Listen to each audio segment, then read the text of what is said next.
Parent engagement is an essential component of Ontario's equity and inclusive education strategy. Parents play a vital role in the development and education of their children. They influence their children's attitudes about learning and support learning at home and at school. Ontario's new parent engagement policy recognizes that student achievement and success increase when parents are welcomed and respected as partners and given the support they need to contribute to their children's learning. When parents become involved in the life of the school, they make schools better places to learn, grow, and thrive. Meaningful engagement with parents helps remove barriers, increases access for all parents, and improves outcomes for every student, regardless of their circumstance. The Ministry of Education, district school boards, and schools benefit from the important work parents do to help their children succeed in school, and by ensuring that parent perspectives are heard and considered in developing policies and programs at the provincial, regional, and local levels. Through this video, you will gain an understanding of various forms of parent engagement and how these contribute to student and school success.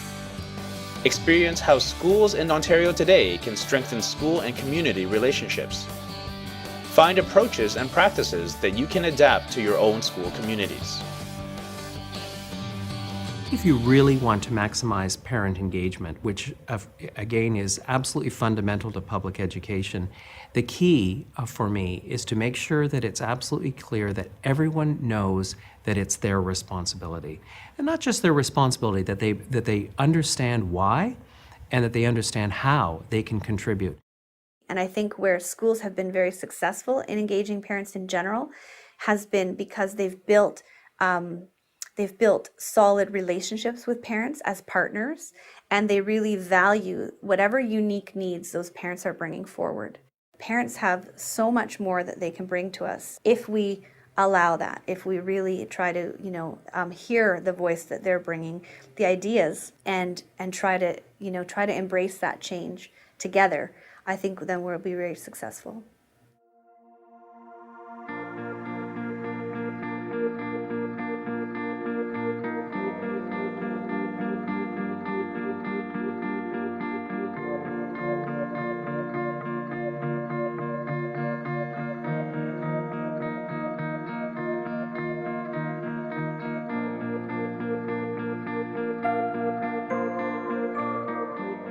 An inclusive school board really is about equal access to the benefits that we have to offer. And I think we have to constantly remember that that may require differentiated treatment. What we're trying to do is improve the performance of our students, prepare them for what they're going to face when they leave us. And we know we can't do that alone. So to engage our parents is critical to our success. As a parent, I'm impressed constantly with how this school is trying to reach out to us as a family. So from simple announcements that will come across our voicemail, so knowing that they're constantly looking for open communication with us as families. One of the key things that we've been doing is to try to make it clear that parent engagement is at every level of the organization. It's the responsibility of absolutely everyone involved in the school and in the board, and so that our frontline staff, our secretaries, our clerical workers understand their role in parent engagement in terms of welcoming parents into the school, that certainly our caretaking custodial staff understand their role, and it just opens up all of the opportunities when everyone's engaged in the process. I think for a school, we really need to use our community partners as well as having our parents come into the school and provide different opportunities for the students, as well as participating in the different opportunities that we have for both the students and the parents. When beginning this process, one of the key things and fundamental, I think, for it to be successful is that you need to have the voice of the students, the staff, and the community. So if you're beginning to look at an equity inclusive policy, you need to involve all of the stakeholders and you need to listen to them and see where they are. And that's a collective commitment from all parties, all people that are involved in the school. And I firmly believe there isn't anyone who doesn't want for their youngster or for their student an equitable opportunity to be successful, to be inclusive, and to find their pathway through school and then, post-secondary, whatever that may be. It's critical to focus on a student's strengths and competencies. One of the first conversations that a teacher can have with his or her students is, what are you good at? And that should be a detailed conversation. And that will enhance the student's sense of self and level of confidence. That can also be one of the first conversations that education staff have with parents. It opens the door to other meaningful communications. I feel like they take all my kids as their own, like they're their children too. If I come in, I know the secretary, I've known the principal and the teachers, even the teachers they went through, they still say hello to me, and it's just, they make me feel welcome. I don't know. It's a friendly environment. As soon as you walk in, you just feel it. People say hello and other parents are talking amongst each other. It's a welcoming place.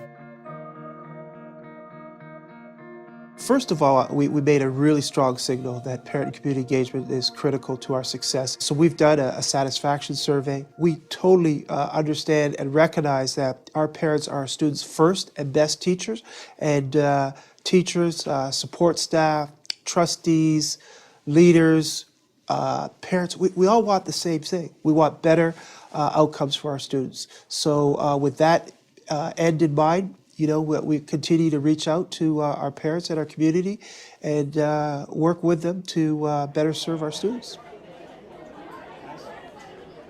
It has been an incredible experience for us as a family coming to this school. And I point back to the fact of how important, as a family, you make a decision that is right for your children, and what role that school plays in that decision is pivotal. For us, what was important to us was getting a chance to meet with the principal. The principal in this particular school was very open to the idea of meeting with us and not knowing us and who we are. What was important to us was the time she took to sit down and talk with us, hear what we were coming from, where we were coming from, and what we were hoping to have at a school for our children. More so for my oldest daughter, entering grade 9 into a brand new school, coming from losing her friends and all of those social connections, it was important for her to feel that sense of connection and a sense of belonging. We make a number of connections to outside schools. One is our feeder schools. We have a great cross-panel relationship. So we have common language from our grade 8s coming into grade 9, and we work certainly with literacy and numeracy there. In addition, we work with the parents from the incoming school. Within our own school, we have just started a play school because we want to bring our parents into our school, and this is a new community. So our play school now is just started, and we have our parenting students who take the parenting course. They are in charge of 15 young little ones where they're coming here to be educated on a number of different areas of play. Our students are being educated. The parents just love it. They are part of the school, and now they're finding coming into the school is not as threatening. They're finding it as a very welcoming place. And sometimes parents have their own ideas about adolescence, and they don't hear the best. Once they walk into this building and they see the types of things that our students are doing, they understand absolutely how wonderful young people are and what they can contribute.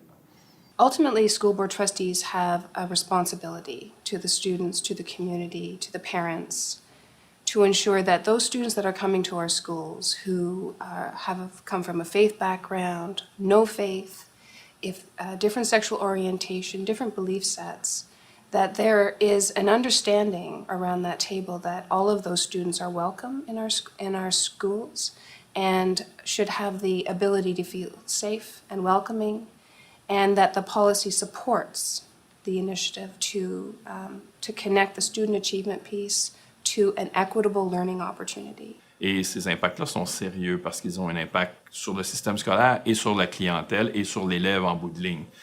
Donc, je pense que chaque conseiller scolaire doit vraiment s'informer, doit vraiment aussi prendre le pouls de sa communauté parce que chaque communauté change un peu en fonction des groupes culturels qui sont dans chacune des communautés et apporter à la table la vision de tous.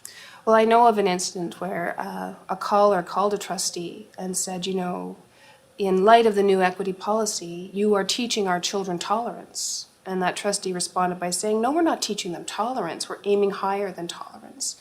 And actually that's a calling that we have as trustees. We don't tolerate progressive initiatives. We have to embrace them, we have to accept them, we have to model them. And a strong equity policy can change the whole culture of a school, can change the culture of a community.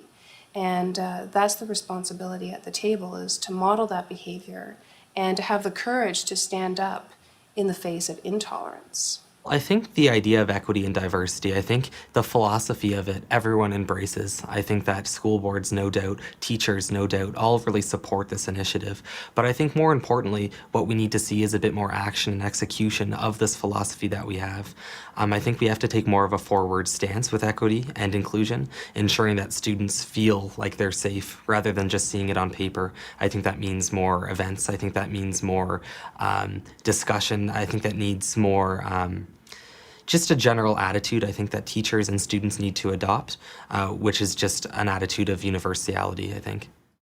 Equity in our schools is shown on so many levels. Where we see equity is the number of clubs in the school, how the staff are involved with not just the sports clubs, but they'll create an international food club or a social justice club, and we're in an inner city school, and still our students are out in the community, and you can see that it's not just about what they're doing on a particular thing, it's about helping their community. So I think the schools that really reflect equity are those that aren't just focused on one thing, that they're focused on a number of activities. We ensure that every month a newsletter goes home in each of the classrooms as well as a school, and within those newsletters we would make sure some important dates are included within, as well as tips for the parents to know exactly what they need to do at home to help their children succeed in school. In addition, we do something called Center Voice, which is calling out to all of the families on the phone line to announce different activities taking place. We not only just use the phone, because some don't have phones, we send an additional letter home. We send pamphlets. We've dropped pamphlets in mailboxes. We canvass. We definitely go above and beyond to make sure that our parents feel that they're welcome in the school.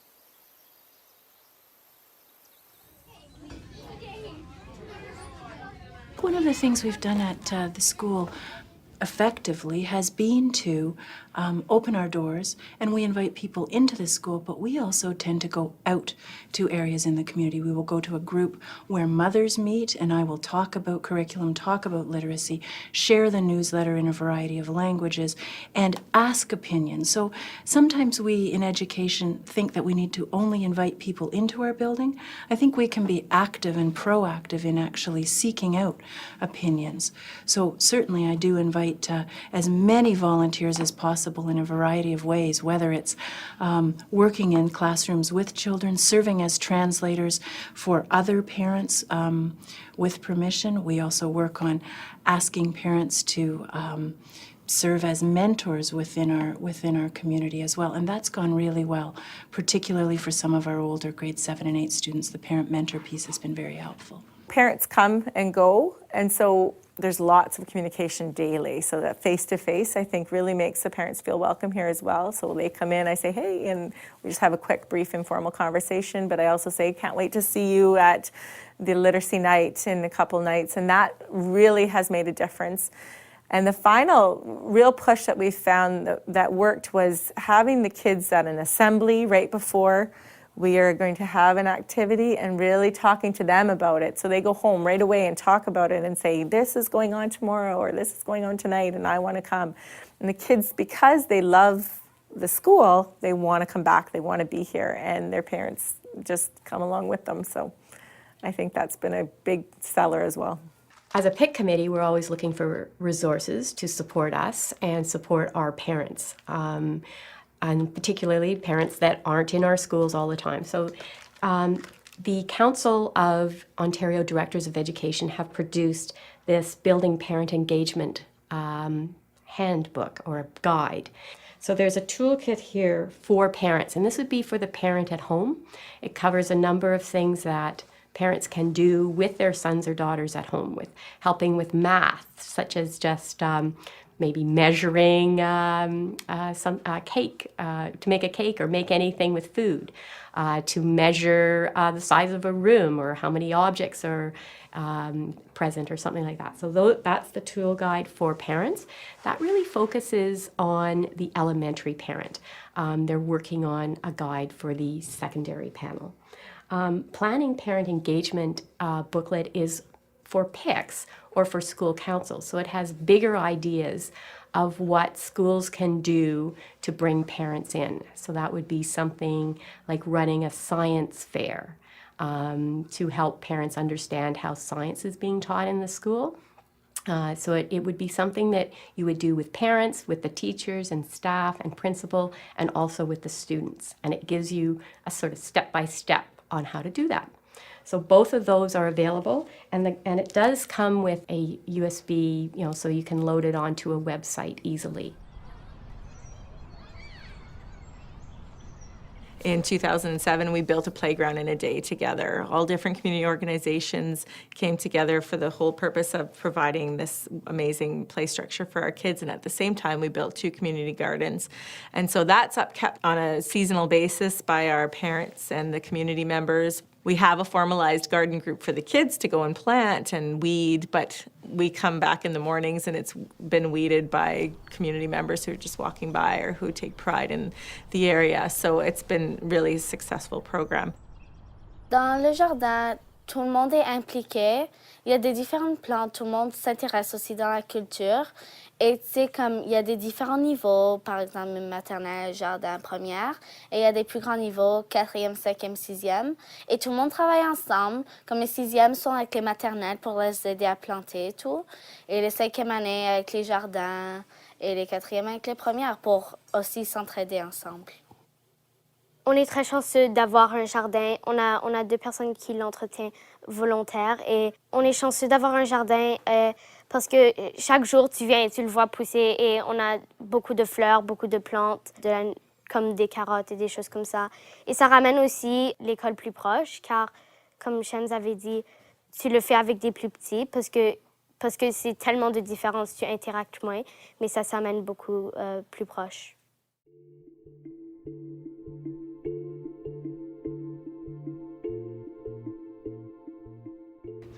With the parent survey, it was a starting point to ask some tough questions about what does diversity look like in a school? What do you see happening in our school that would support you actually coming into our school? We've also wanted to know, where we are along the continuum, of cultural proficiency in simple language to try and understand, to give some direction. That information is always brought back to our parent council. I think the important part is trying to start with that parent council piece because they are a collective group that can go back out into the community and to share some of the aspects to bring more people into our school. The satisfaction survey was just recently completed, I think about 2 weeks ago. And what we're going to do is analyze those results and really to do a bit of a temperature reading on the organization. Certainly we know there's a lot of great things going on, but there's always, opportunities to get better. It was important for me to be a part of my children's education. So being a part of their daily life was very fulfilling, and watching them grow and learning what they are learning made me a better parent, I think, and was able to, at home, reciprocate that and reaffirm whatever they're doing at school. And it's just great to be a part of their life. We encourage as a PIC committee that schools let parents know about the volunteer opportunities in the school and to invite parents to come and help. There's obvious things such as field trips, coming in to help with the library, sorting books, might be handing out pizza at lunchtime, but there's also opportunities for parents to help specific children in the classroom. So a parent might want to read with a child, or they might want to do some math, or support a healthy activity or something like that, or a fun day at the school. We participate in as much as we can with the school. I just try to let the kids know that, I try to let them know that it's not getting an education is really important to them, and the only way I see they're going to get that aspect is if I do the same thing. Like when the school has things going on, I feel it's only right that we come and participate in it, and the kids seem to enjoy, and it makes them feel proud that we're proud of what they're doing and what's going on in their school. Research shows that the more the parent supports the child at home, the less likely the child is to miss school. The more likely they are to do better on their tests and homework assignments or school assignments. The more likely they are to stay in school and graduate, and the more likely they are to go on to something after school, post-secondary or work. As a school, we want to make sure that the students of our school see themselves in their school and feel comfortable in their school, see themselves in their education and in the instruction in the classroom.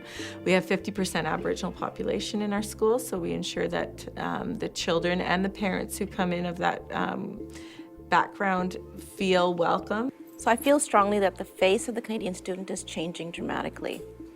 I love seeing children of different ethnic groups come forward and participate in the larger school community. So we have different wall hangings created by Aboriginal artists throughout. As well, on display we have the First Nations Resource Collection, which is a board-wide initiative. I wanted to be a part of that in so many ways, and the most easiest and accessible way was celebrating different celebrations throughout the school year, and Diwali is something that I partake in because at the time of Thanksgiving, Christmas, Hanukkah, all those events are around the same time of the year. So that's something that I've played a role in throughout my children's education, was coming forward and sharing the parallels of the different celebrations that we do. Our board was very fortunate to have been one of the school boards in Ontario chosen for the Urban Aboriginal Education Project. And so they received a grant, and part of that grant was to create the First Nations Resource Collection that every school received. And the teachers have been trained on different lesson plans that go along with the First Nations Resource Collection. So there's different pieces within that collection that they can take, for example, a Métis sash, and there's a lesson that goes along with it, or multiple lessons.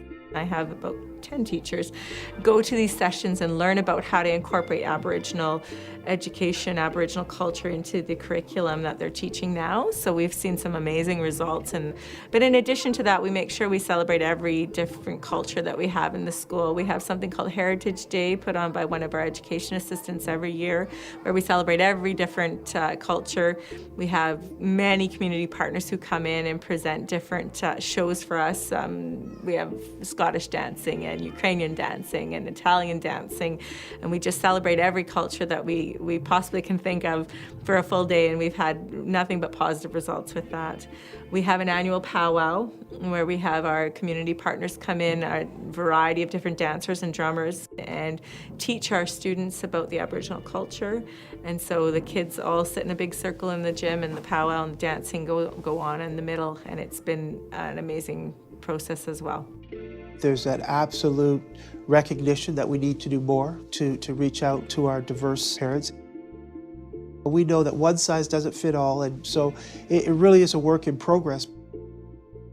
When I look at some of the work that's happening through our parent and literacy centers, when I take a look at the fact that we've actually done a satisfaction survey, again, reaching out and made sure that that was done in a number of different languages so that we could get their voice and again, continue to reach out and work with them on behalf of our students. Here are some things you should consider when looking at your own school community. Are all parents given the opportunity to contribute? Do the languages in which information is distributed represent the languages used by parents of children at the school? What arrangements can be made to include parents who live a greater distance away from the school? What arrangements have been made to accommodate parents' work schedules? Do parents know what ways they can contribute to the school community? How will support be provided to enhance parent engagement in their children's learning? And how will community members know that their ideas have been taken into consideration?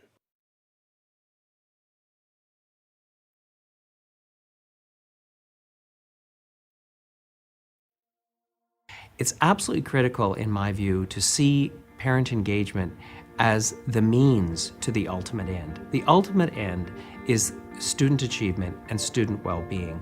And I believe that that's really enriched the relationship between educators and parents and the public because they understand that it's not attendance at school council meetings or not attendance at the parent-teacher interview that is the ultimate outcome. It's in fact through those strategies that we will support one another in ensuring that our students are successful in the long run. My encouragement then as well to parents is that they get actively involved in their school, that they take the time to ask the question, to know that the principal is there to hear what they have to say when it comes to what they want for their children, and more importantly, to have that constant dialogue with their teacher, to know that teachers are here to help understand what they can do more for kids rather than trying to guess. Parents are well aware, regardless of their busy schedules, of what's going on in the classroom, and that they can share their observations and their thoughts back with the teachers, who then in turn can incorporate that into their planning for each and every student every day. I believe strongly that children have a right to learn, a right to share who they are, and that's not just in the home front, but part of their whole school community environment. When they're at school, which is a good portion of their day, so they should be able to share who they are, where they come from, and that should be included into the school system, so it's not a segregated sort of identity that they have at school and at home. It should become one, and children have that right to share who they are. They have the right to learn about one another as well. How do we help the parent at home to help their son or daughter do better? And it's not just about test scores. It's actually that they become critical thinkers, that they're enjoying their school. Research shows that the more the parent supports the child at home, the less likely the child is to miss school. The more likely they are to do better on their tests and homework assignments or school assignments. The more likely they are to stay in school and graduate, and the more likely they are to go on to something after school, post-secondary or work. And become a contributing member of society. So at the PIC level, that is definitely an objective of the board, and the more that the parents understand that and can support that and look for things that the school boards and schools do, then the more likely we are to achieve that goal. It makes me feel like I'm not alone trying to raise these kids. Like, I feel good when they come here. I know that what we're trying to implant in them at home, it's being done here too. Of course, the relationship between teachers and parents is really pivotal to parent engagement. I think we've had some really good success at our school. I think we've reached out to the parent community and they've engaged with us. I'm absolutely delighted at the response that we've had. But we know that when we work together on behalf of our students, they get better life outcomes and they get better academic outcomes.